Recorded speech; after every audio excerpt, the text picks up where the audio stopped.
Hi guys, today I have a brand new phone from Realme P4 5G.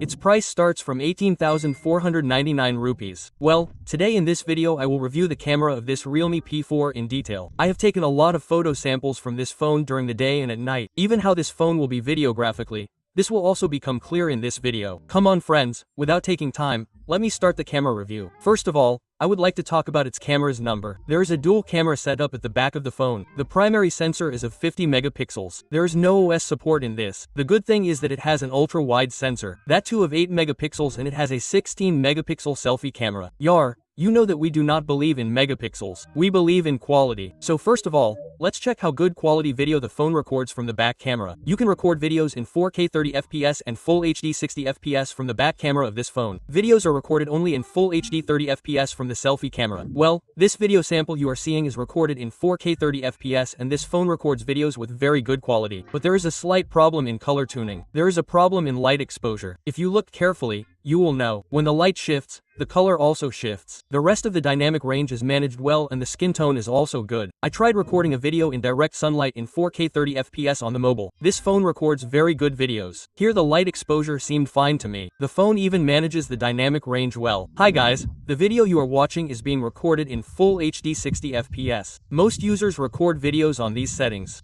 So friends, I am giving voiceover on these settings so that you can know how is the mic quality of this phone. I am recording video outdoors. How is it canceling noise? You have also got an idea about this. Apart from this, you can record videos in bokeh with this phone, like DSLR by blurring the background, but you have to compromise in resolution. The video is recorded at 720p 30 FPS. Therefore, the detailing is not that special in it. Apart from this, you can record videos at Full HD 30 FPS with its ultra-wide camera. This phone records decent videos. Apart from this, dual video recording features are also available in it. You can record videos at the time from selfie and back camera. You can record videos in slow motion at Full HD 120 FPS. It records very good videos, but there is a problem in autofocus. You should keep in mind these things. This phone does not support voice. Still, you should also check whether this phone records stable videos or not. I have recorded videos at 4K 30 FPS and also at Full HD 60 FPS. I found the Full HD sample to be the best. Well, by now it is clear to you how well this phone records videos from the back camera. Come on friends, now let's check how the phone records videos from the selfie camera. Hi guys, you can record videos at Full HD 30 FPS from the selfie camera of this phone. I am recording a video outdoors. You have also got an idea about how this phone is able to cancel noise. Along with that,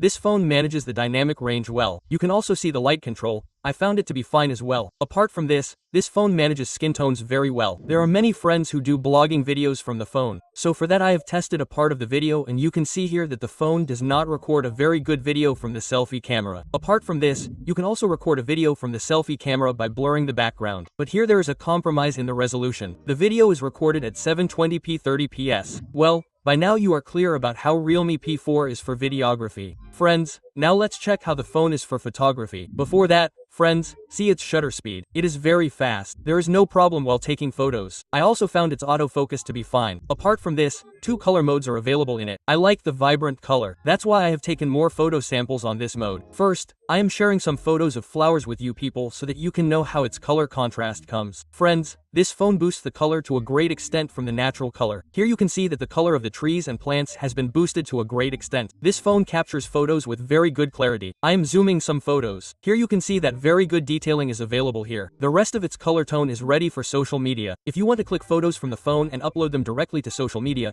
and do not want to take the hassle of editing, then this phone will be perfect for you. I also clicked some photos of the sky with this phone. Here you can see that the color of the sky has been boosted to a great extent because it brings a different tuning. If you like this color then you can definitely go with that phone. I have tested this phone in a little extreme. I have clicked a lot of photos in direct sunlight. Here you can see that it does not soften the light on the face. Sometimes it overexposes. The rest of the dynamic range at the back is managed very well. Along with that, it does not change the color of the skin tone either. I found this thing to be great. The clarity is great here, but its contrast is a little high. When you capture photos in backlight, you will see the problem of light exposure. Friends, 2 photos have been taken very well. The rest of the photos are very bad. Friends, the face has been made very dark.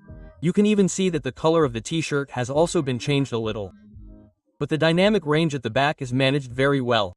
Its light exposure is also very high. If you still do not understand that this phone has a problem of light exposure, then also see some normal shots which I have taken in the shadow area in daylight situation. Here you can see that sometimes it brightens the face, sometimes it also darkens the face to a great extent. If this thing was balanced, it would have been fun. Anyway, this phone captures photos with very good detailing. The sharpness in the photo is very good. The light exposure is bad, so the skin tone also came out bad, friends. There is a problem in the color tuning as well. When there are more plants in the dynamic range, then the skin tone becomes green to a great extent. Yes, brother, there are some bugs in it. Anyway, friends, now let's test its zoom. In this phone, you can capture photos at a maximum of 10x zoom. I captured photos at different zooms, like 1x, 5x and 10x. The photo at 10x gets torn to a great extent. The photo comes out very blurry. At 5x, the clarity is tremendous. I also like the even color tuning. I will recommend you that if you want to take photos by zooming, then 5x will be best for you. Well, in this price segment, most phones do not have an ultra-wide camera, but in this phone, you get an ultra-wide camera, friends. That too of 8 megapixels. According to 8 megapixels,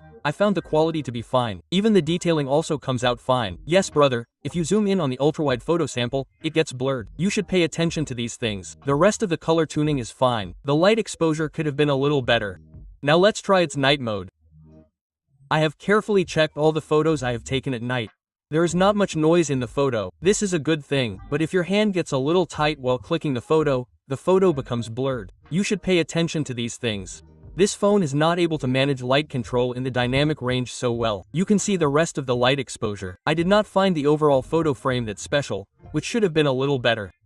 The rest of the phone manages skin tone well. It captures photos with good detailing. I also took some selfies. Here you can see that the color of the skin tone is good. The detailing is fine in it. It is not able to manage the dynamic range so well. Overall, you can click average photos at night with this phone.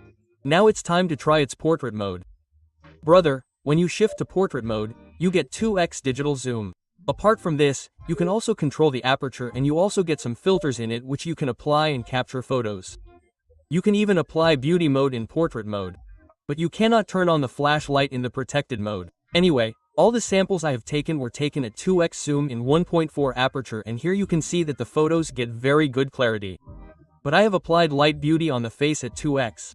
The color of the skin tone comes out strong in it. I found its light exposure to be fine, friends. Normal captures better photos than me. Apart from this, the dip that you can see at the back has blurred the background very well. Even the S reduction comes out fine in this. There is not much problem in this. This phone manages the rest of the dynamic range well, because when there is a tree or plant in the background, it balances its color very well. Overall, you can capture decent photos in portrait mode with this phone. Well, by now it is clear to you how this phone captures photos with the back camera.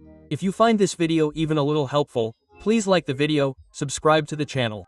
It is absolutely free for you, but motivates me a lot to make the next video even better. Well, friends, let's check some of its selfie samples. First of all, the director took some selfies in sunlight. Here you can see that it does not tamper with the color of the skin tone but sometimes overexposes the light on the face.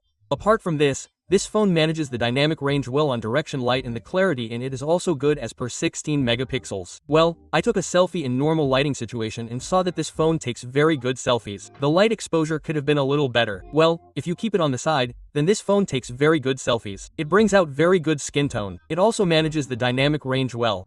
You can even see the detailing is very good in it.